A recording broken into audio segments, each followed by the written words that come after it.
Salim Dostar. So today I want to talk about how I live in Kazakhstan without knowing the Kazakh or Russian language.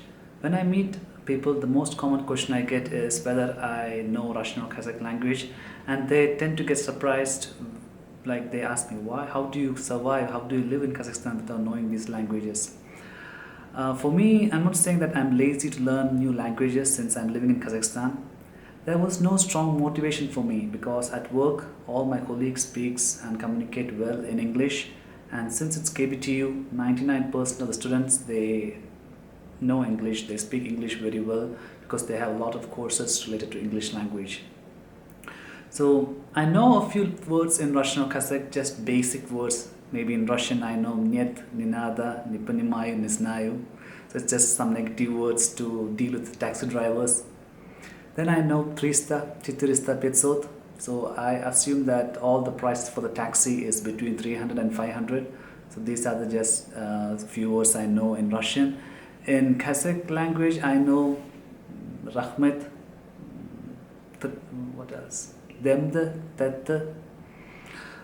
So it's basically related to food because I love food. So most of my friends who live outside Kazakhstan, they get surprised how do I survive as the topic of this video.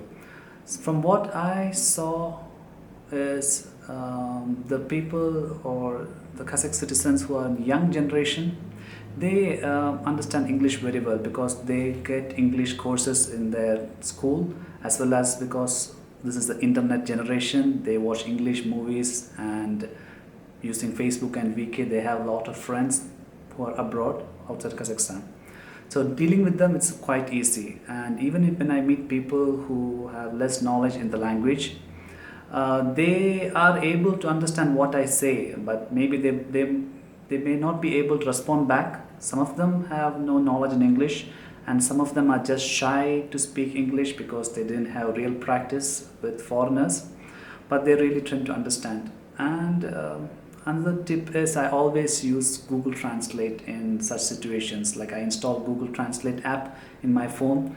It's just seamlessly translate between Russian and English language, so communication is not so much of a problem. So that's it.